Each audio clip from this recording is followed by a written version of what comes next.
ছোট্ট মেয়ে সামিয়ার বাবা বললেন যে আমার মেয়ের বিচার এই সমাজে হবে না। কেন বললেন জানেন?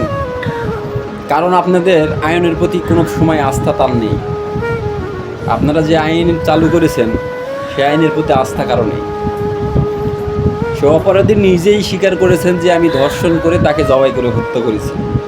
তারপরে কেন ভাই, কেন ঝুলিয়ে রাখার কি দরকার?